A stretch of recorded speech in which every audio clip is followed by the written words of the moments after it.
Have you ever felt alone and wondered how to stay happy in your 70s or 80s? It's not the kind of question most people talk about out loud, but deep down, many older adults feel it every day. As the years go on, life shifts. People move away, loved ones pass, connections fade, and one day you wake up and realize you've got time, space, and quiet, but not always company. But here's the truth. Being alone doesn't have to mean being unhappy. In fact, many people find more peace, strength, and even joy in their solitude than they ever expected. In this video, we're going to explore 5 powerful guides to help you feel genuinely happy on your own, especially if you're an older adult without close friendships or regular social ties. These aren't tips to just get through the day. These are real, meaningful shifts that can bring comfort, clarity, and even a little lightness back into your life. Each of these 5 guides draws on emotional wisdom, psychological insight, and everyday examples to help you understand not just what to do, but why it works. Whether you're newly alone or have been for some time, there's something here that may shift how you feel about this next season of your life. And stay tuned until the end, because the last few ideas might not only boost your outlook, but completely change the way you view solitude going forward. Let's get started. Guide 1. A meaningful daily routine. One of the clearest ways to feel happy while living alone is to create a daily rhythm that gives your life structure, comfort, and a sense of purpose. When you're younger, the world often sets your schedule for you: work, children, appointments, obligations. But in later life, especially when you're alone, you wake up and no one's waiting, no one's expecting anything. And that kind of open space can quietly eat away at your energy if it's not shaped with care. Having a routine doesn't mean your day has to be packed. It means you wake up already knowing where your feet will go next. Maybe you start your mornings with a warm cup of coffee and 5 quiet minutes near a sunny window. Maybe you always take a short walk after lunch or do a little gentle stretching before dinner. These small patterns create rhythm, and rhythm creates peace. It might seem simple, but your brain finds comfort in predictable structure. Just like music needs a beat, life feels steadier when there's a flow to your day, even if no one else is part of it. And when you know what comes next, you spend less time feeling lost or stuck. You shift from drifting to moving forward with gentle purpose. Now, that doesn't mean every moment has to be productive. Quite the opposite. Some of the most nourishing routines include rest, like a midday nap, or time set aside to read a good book or tend to your plants. The goal isn't to fill your time like you're patching holes. The goal is to honor your day like it matters, because it does. There's also a deep psychological benefit to choosing your own structure. It gives you back a sense of control. When you decide how your time is spent, even in small ways, you're reminding yourself, this is my life. I still guide it. That sense of ownership boosts both mood and self-worth, especially in a season when outside demands may be few. For example, Harold, 76, starts every morning by writing down 3 things: 1 task, 1 treat, and 1 thought. The task might be something simple like folding laundry. The treat could be a walk with music in his ears. And the thought, sometimes it's a quote, sometimes it's just a feeling. That quiet habit, done day after day, has kept his days from blending into a gray blur. It gives him a reason to rise and a reason to smile before bed. When you live alone, The danger isn't just boredom. It's feeling like your days don't matter anymore. But they do. And a daily routine, no matter how small, is one of the most powerful ways to remind yourself of that. You don't need a crowd to feel your own life taking shape. You just need rhythm and a little bit of intention. Guide. 2. Emotional self-reliance. One of the greatest skills you can develop as you get older, especially if you're alone, is learning how to be your own emotional anchor. When you're not surrounded by friends or family day to day, there are moments that can feel incredibly quiet, a little too quiet. Maybe it's when you come home to an empty house. Maybe it's when you want to share something, a laugh, a memory, even a complaint, but there's no one there to hear it. Those are the moments when emotional self-reliance becomes not just helpful, but essential.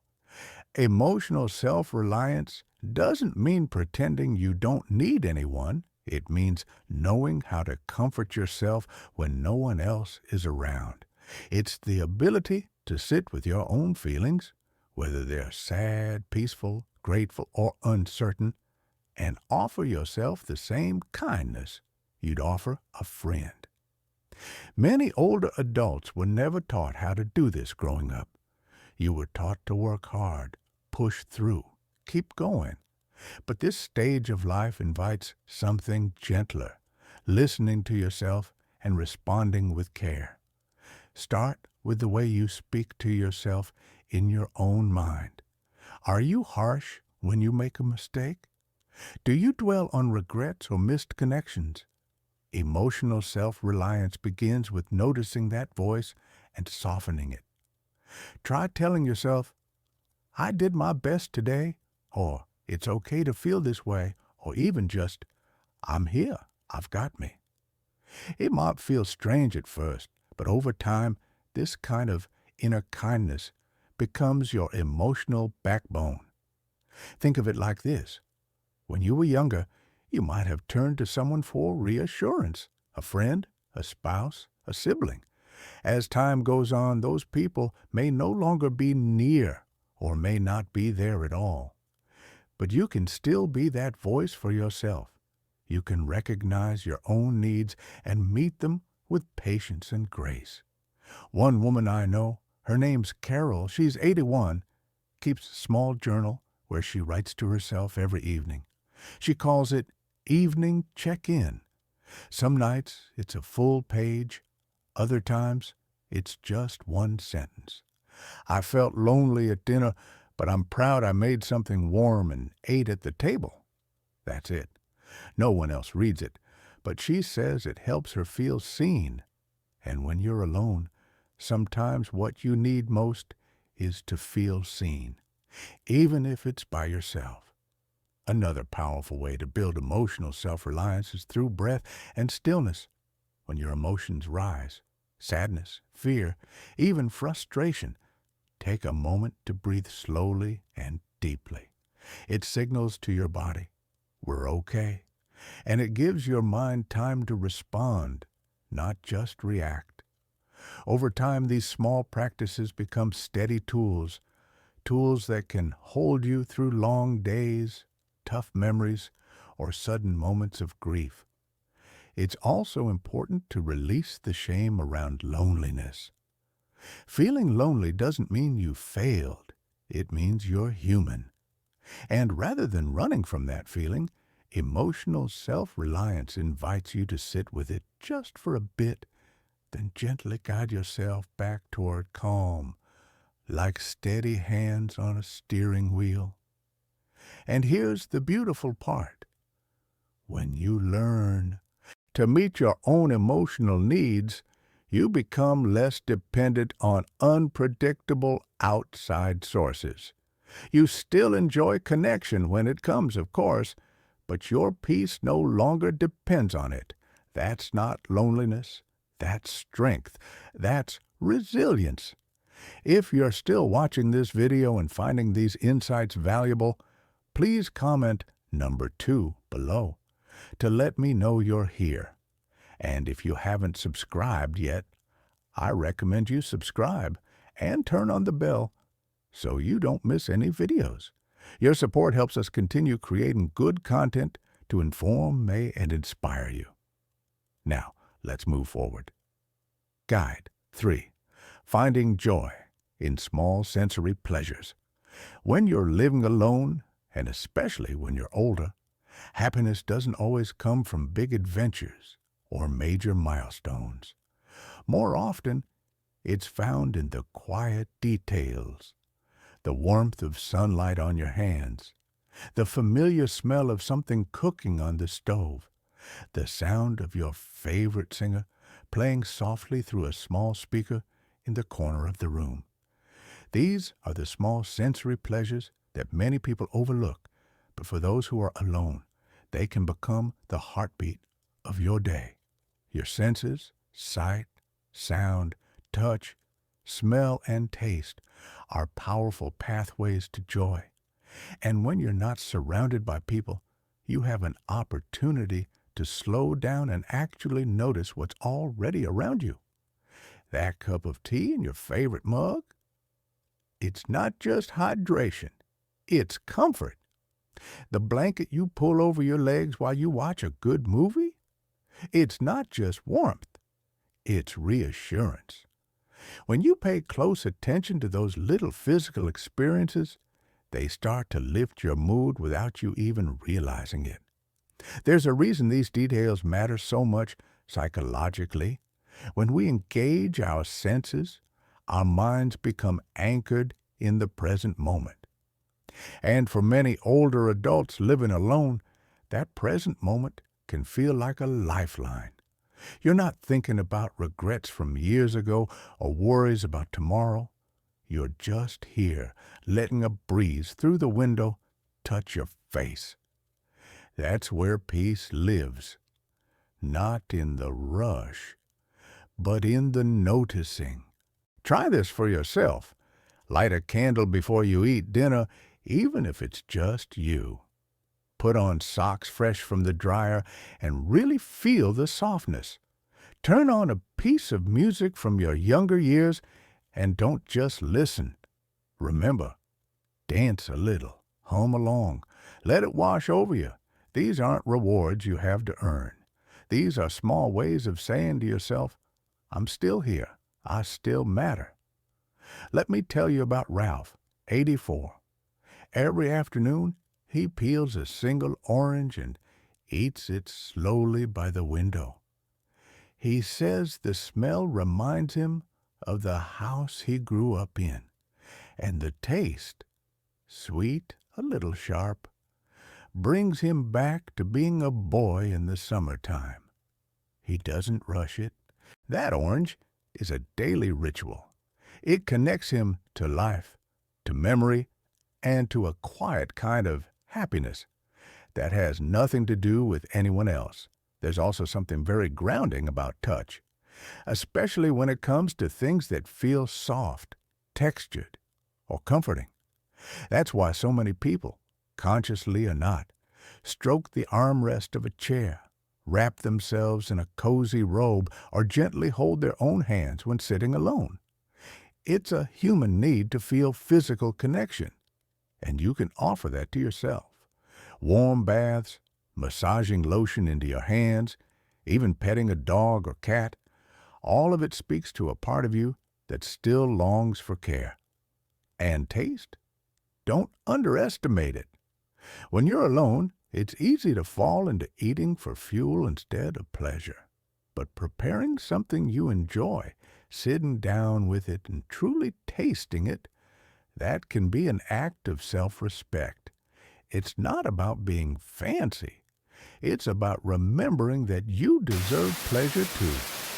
Whether it's a bite of chocolate or a piece of buttered toast, those little indulgences tell your body you're loved. What ties all of this together is one powerful truth. Your life is still full of sensation, even if it's quiet. And tuning into those senses is one of the gentlest, most effective ways to feel alive again. Not busy, not distracted, but present. There is beauty in the way a breeze moves the curtains. There's joy in a bite of your favorite pie. There's peace in the smell of fresh sheets, in your fingertips brushing the rim of a teacup, in the crackle of a fire on the TV screen. And none of that depends on anyone else. It's all yours. By learning to notice and savor these moments, you create a kind of companionship with life itself. And that relationship, the one between you and your world, can be as rich and nourishing as any conversation you might have with another person.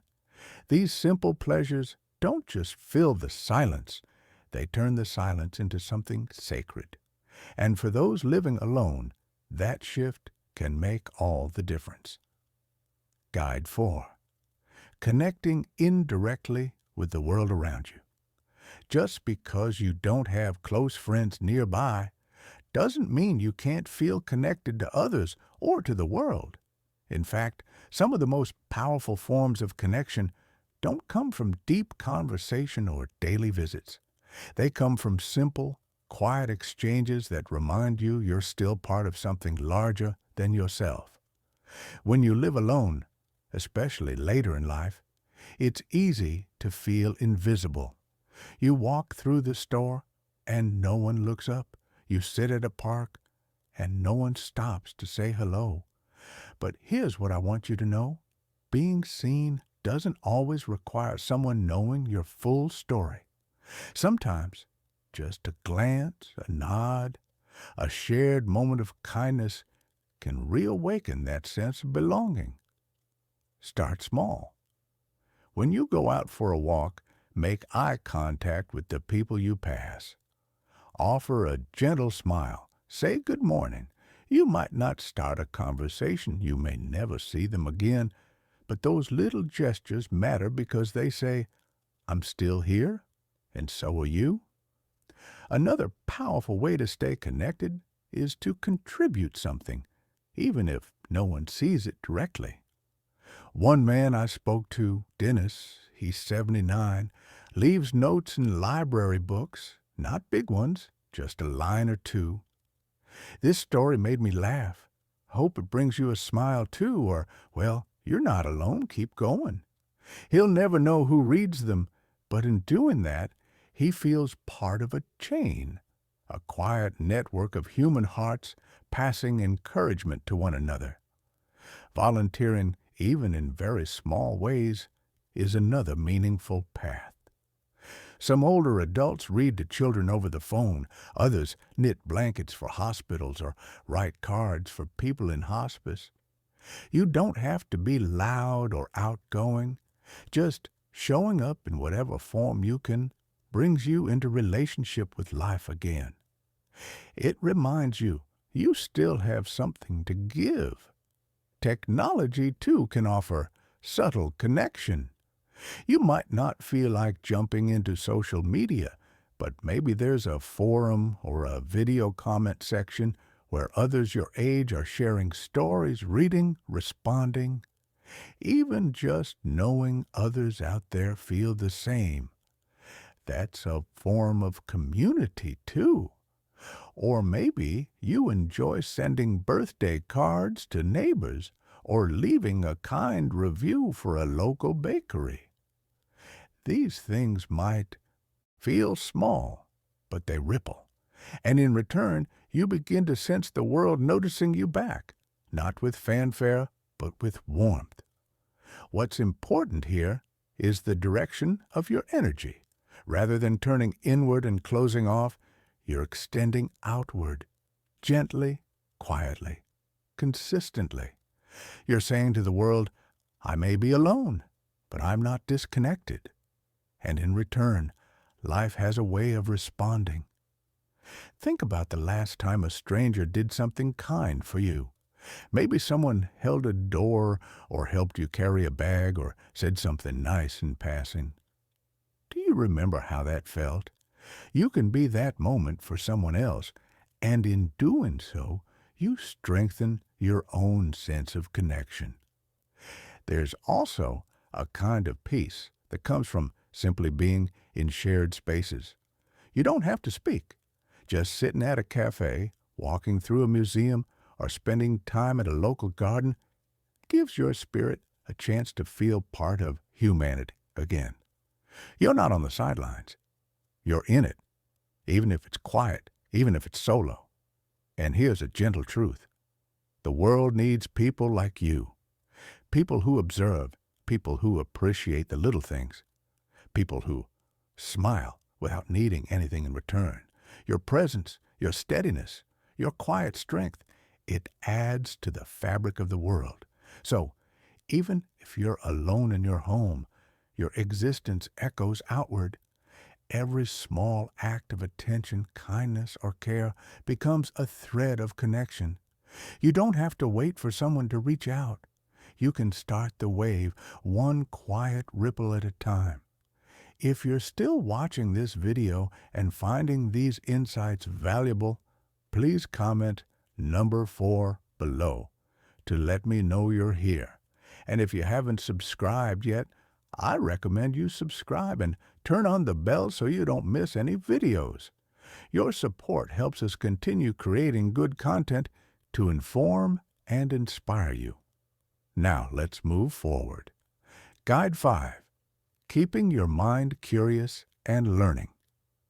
When the noise of social life fades and you're left with more quiet time than ever before, one of the most meaningful ways to stay happy is by keeping your mind engaged, not distracted, not simply entertained, but truly alive, with curiosity, with learning, with wonder about the world you're still very much part of.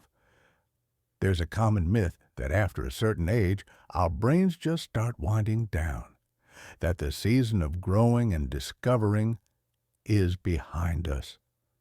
But neuroscience and life experience tell a different story. As long as you're breathing, your brain is capable of learning something new, of making new connections, and of expanding its understanding. In fact, many older adults who feel most content are those who've kept their minds open, even when life became quiet. Learning doesn't mean going back to school or taking on some big, intimidating project. It simply means inviting newness into your mind. That might be reading a book you never thought you'd pick up, watching a documentary about something outside your usual interests, trying a new recipe that uses an ingredient you've never cooked with, or even just listening to a podcast while folding laundry. That can plant a new idea in your mind. There's a man named Frank. He's 82 and started painting last year. He had never picked up a brush before, not once. But one day, on a walk, he passed an art store, bought a small watercolor set, and just began. He says he doesn't paint masterpieces, but every time he dips his brush in water, he feels something awaken in him. He's learning to see color differently. He's learning to be patient with himself. And he says the act of learning, not the finished product, is what makes his days feel full again. What happens when you keep your mind curious is this. Life stops feeling like it's closing in. Instead, it starts opening up. You begin noticing more. You start making little connections between things, between past experiences and new ones, between what you've always known and what you're still discovering. That kind of engagement gives your mind a place to go. And when your mind is moving forward, even gently, it's much harder for loneliness or hopelessness to take root.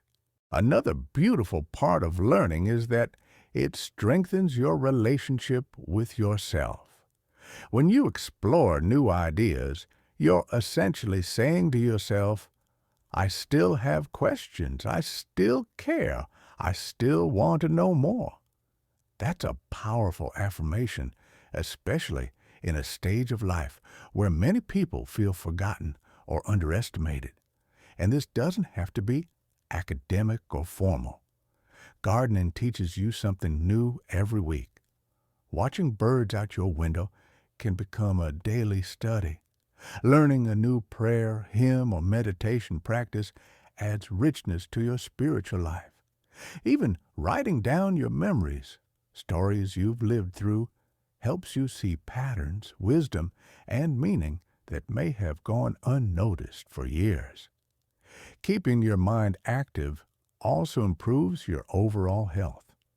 Studies show that seniors who stay mentally engaged tend to have better memory, sharper thinking, and more emotional resilience. It's not about solving math problems or memorizing trivia. It's about staying interested, about letting yourself be surprised by something.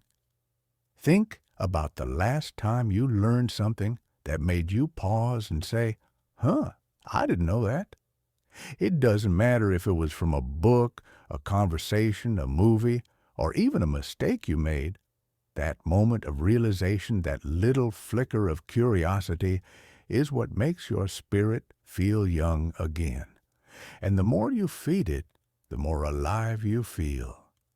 In the quiet of your home, you have a powerful opportunity. You can let your mind shrink, or you can let it stretch. One path leads to stillness and peace. The other leads to stagnation and sorrow. And the difference is often just a small choice: to pick up the book, to watch the program, to ask the question.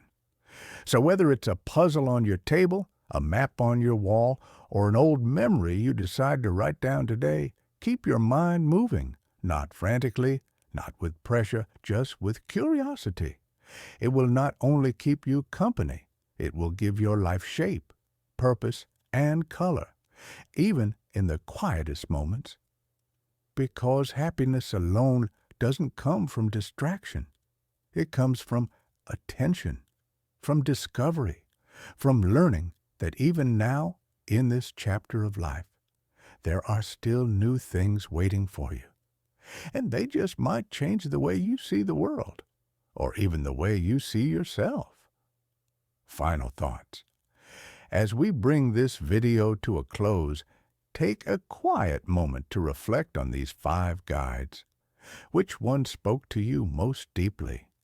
Was it the reminder to build a steady routine? Or maybe the idea that joy can still be found in the smell of a warm meal or the feel of soft fabric against your skin? Whatever it was, hold on to it. Let it sit with you. Living alone as an older adult can sometimes feel like being on the outside looking in. But the truth is, this time of life offers a different kind of beauty, a slower, quieter beauty, one that doesn't ask for noise or applause, but instead invites peace, growth, and self-respect. You are not less than because you are alone. You are not forgotten because fewer people call. In fact, you may be more in tune with yourself now than you've ever been. That kind of inner knowing is rare and powerful. So, wherever you are today, on your porch with a book, standing at the kitchen sink, or lying in bed with the screen lit up in the dark, know this: happiness is still yours to build.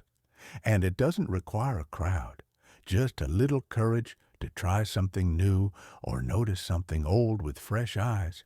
And remember, you're not truly alone here.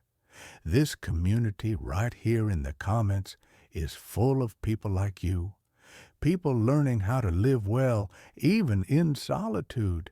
Thank you for joining us today. We'd love to hear from you. Leave a comment below and share one thing you learned today and how you plan to use it in your life. Your thoughts are important to us, so don't hesitate to share them. Reading your comments gives us great motivation and encouragement. If you enjoyed this video and found it helpful, please like, subscribe, and share. Your support helps us continue creating good content to inform and inspire you. Thanks for watching, and we look forward to seeing you in the next video.